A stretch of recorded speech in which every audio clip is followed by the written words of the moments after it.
Demon's Souls is a $70 launch title for the PlayStation 5, which hits stores on November 12th. And, according to this trailer, the game will also be available for PC and other consoles after a limited time, and they removed the trailer. It's not coming to other platforms. They lied. Sony was quick to put out a correction, saying that Demon's Souls is in fact a PS5 exclusive. I will say though, announcing Demon's Souls for other platforms is a very specific mistake to make, and I wouldn't be surprised if Demon's Souls actually is coming to PC and Xbox at a later date. It's possible they just announced it too early. Remember, Sony is making an effort to release some of their IPs on PC, so it's possible. Either way though, this is a mess, so subscribe and stay tuned for more information. But let's jump into the gameplay.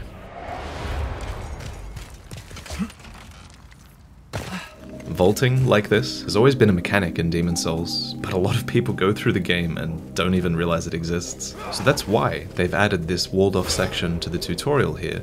It forces you to learn about it, which is good tutorial design. Furthermore, there's a new ladder at the bottom here, which leads back up, and this is our first clue that Bluepoint are open to tweaking the level design.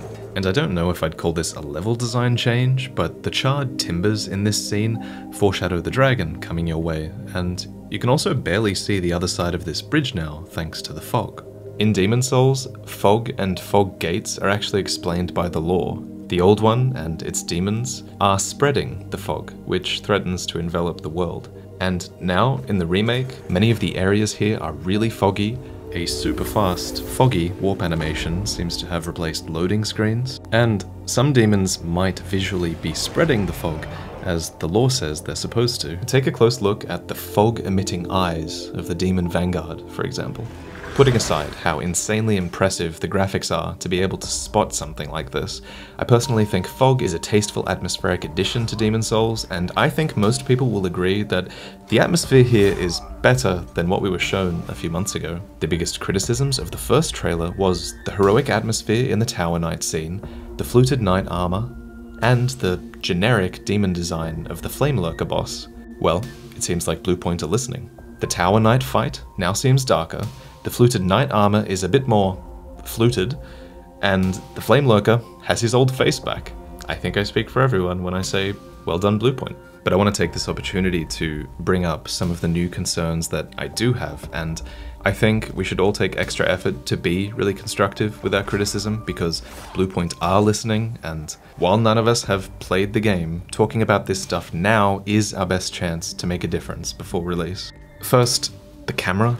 A lot of people in my stream said it feels a bit off, and I agree. It's more cinematic, it sort of floats to the side of the character sometimes, and it seems to lag behind movement a little bit, which will be jarring for veteran players. The camera in Souls is by no means perfect, but I do find it odd that this is so different when so much of the gameplay is very consciously being kept the same. For example, and this is potentially another criticism, but it seems like they've kept in the 4-directional locked-on rolling of Demon's Souls, which, in my opinion, is the most dated part of the original game. I think you can see this here during the Vanguard fight, and while it's impossible to confirm this, man, can you imagine going back to 4-directional rolling in this gorgeous next-gen game?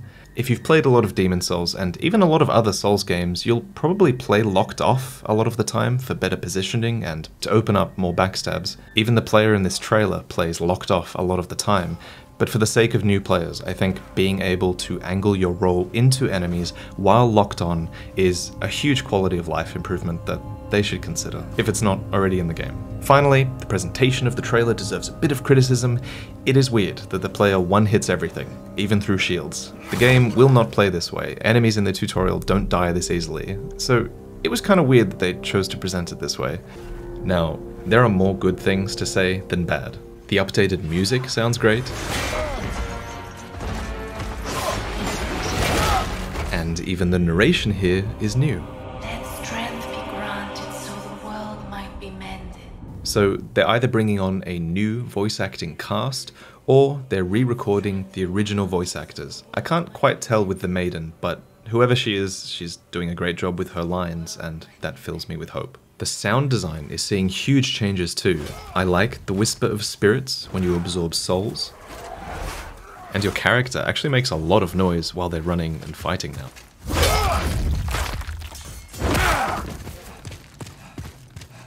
This sort of character immersion is interesting. I worry that it might be a bit distracting, but I'll have to see how it feels.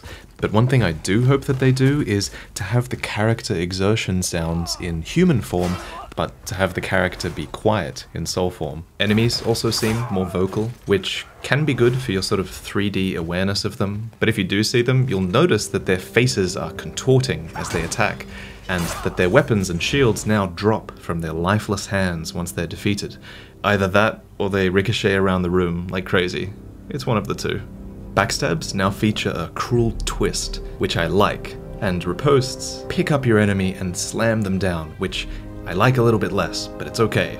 Overall, the trend here, if you're noticing it, is that there is a lot more of our character on display here, and I'm cautiously optimistic to see how that feels. In a lot of subtle ways, Bluepoint are putting some of their own character into the game, which I feel like is their right, because they are clearly putting a lot of effort into this remake. If I wanted to play a carbon copy of Demon's Souls, I would play the original. I personally don't mind, but some people will. On top of it being 4K, 60 frames per second, you can see the next-gen graphics in this torchlight, which is reflected and ray-traced in a puddle here. I like the texture of the web on you as you fight the armored spider, and the armored spider now spews oil to sort of explain the slow fill of the tunnel with flame. Blood effects now splatter on yourself and enemies. The Shrine of Storms is stormier, and the Nexus looks amazing. Speaking of which, it's worth noting that the 6th Archstone, which relates to cut content from the original game, still remains broken in the remake, so I still think it's very unlikely that we'll see cut content restored for this remake. Some people are speculating about that, but I think it's very unlikely we'll see that, and I think it's very unlikely we'll see DLC as well, because these things would surely require From Software's involvement, and they don't seem to be that involved. That said, Bluepoint aren't averse to adding new things like that to the game. A lot of you aren't gonna like this, but the game has a pre-order bonus where you get the Reaper's Scythe for pre-ordering, which is a weapon that's not in the original game. This is kind of worrying, but I'm also hoping it's a situation that was like with Dark Souls 2, where the weapon is patched into the base game at some point. I feel like that has to happen. Anyway, I'll be getting Demon's Souls and a PlayStation 5 at launch, and I can't wait to explore the game properly on the channel, in the depth and detail that Demon's Souls has always deserved. There's still a lot we don't know, so subscribe, and I'll keep you up to date with everything in the months to come. Do you want to listen to an audiobook recommended by Miyazaki himself? It's called Fever Dream by George R.R. Martin, and by visiting audible.com/VaatiVidya or texting VaatiVidya to 500 you can listen to it for free during your 30-day Audible trial. So back in June of last year, as a part of Elden Ring's marketing campaign, Miyazaki answered a few questions about the game, and he talked a little bit about his favorite book by George Martin, saying, "I personally see Fever Dream as a masterpiece among vampire fantasy and had even previously recommended it to all new employees. Since then, I obviously went on to listen to it and, surprise, it's really good. It's about a man named Abner Marsh, who is a broke steamboat captain who gets involved with unsavory folk in order to mend his finances." Have a listen to this excerpt from Audible. The narration takes it to the next level. Laughter and loneliness and cruel passion. York had all of that in his eyes. But mostly there was force in those eyes.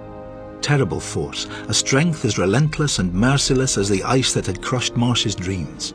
It's a pretty easy listen too. It's nowhere near as intimidating as something like Game of Thrones, and you'll soon understand why it's so highly recommended. So, if you're keen to learn a little bit more about the writing talent that is behind the lore of Elden Ring, then visit audible.com/VaatiVidya or text VaatiVidya to 500, start your 30-day Audible trial, and you can get Fever Dream or any audiobook you choose. And you'll also get unlimited Audible original monthly downloads, absolutely free. If by some chance you change your mind on Fever Dream, members also get easy audiobook exchanges, so you have up to a year to exchange it, no questions asked. But thank you so much for listening, and I'll see you next time.